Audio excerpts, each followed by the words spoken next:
commémorative. Par conséquent, je vais être très brève et me contenter de quelques remarques de trois.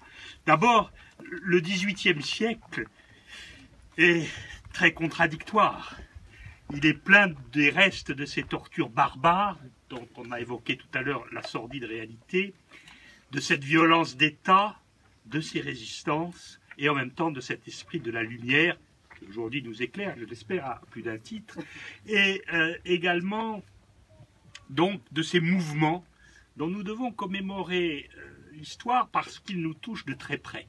Nous sommes toujours à la recherche de la lumière, en tout cas la lumière intellectuelle, la lumière du progrès, en même temps que nous sommes attraits par toutes sortes de choses et toutes sortes de gens, il faut bien le dire, à la sordide réalité de nos passions.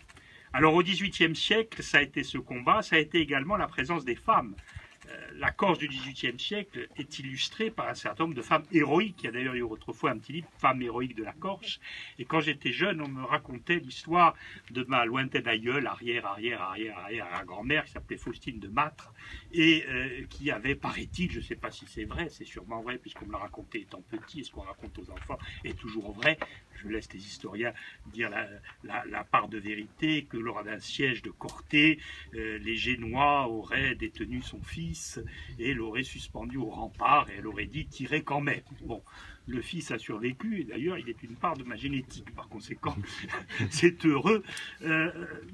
Plus sérieusement, vous avez parlé, monsieur le maire, d'Antigone. Antigone, c'est-à-dire la lutte qui est permanente, chez nous comme ailleurs, entre la loi de l'État, la loi officielle, et la loi intime, la loi profonde, la loi primordiale, celle qui, par exemple, nous incite à rendre hommage aux morts, quoi qu'il arrive.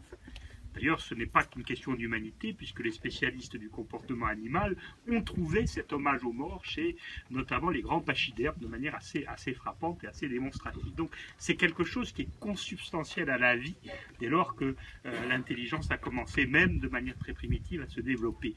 Alors l'Antigone qui est ici, elle a voulu enterrer son fiancé, lui rendre hommage alors que la loi très cruellement le lui interdisait.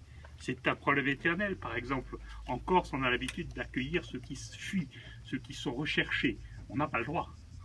Mais il arrive que des gens, pourtant tout à fait honorables, le fassent. C'est une réalité, pas quotidienne, mais c'est une réalité très profonde. Enfin, je voudrais quand même vous dire que on dit que la guerre de Corse ou les événements de Corse se sont terminés à l'époque. Ils ont malheureusement continué longtemps. Et cette affaire est d'actualité. Parce que ce n'est que très récemment que le combat, en tout cas la résistance, en tout cas une utilisation de la violence, a cessé au profit de ce que l'on doit connaître, c'est-à-dire le débat démocratique. Et le débat démocratique, il est parfois rude, il est compliqué, il est difficile, il est lent, mais tout de même, il est beaucoup plus satisfaisant que les armes. Alors aujourd'hui, d'une certaine manière, nous commémorons à travers cette Antigone, à travers cette héroïne, à travers ses réminiscences, à travers ses souvenirs, nous disons aussi que peut-être tout cela n'aura plus jamais lieu, et tant mieux.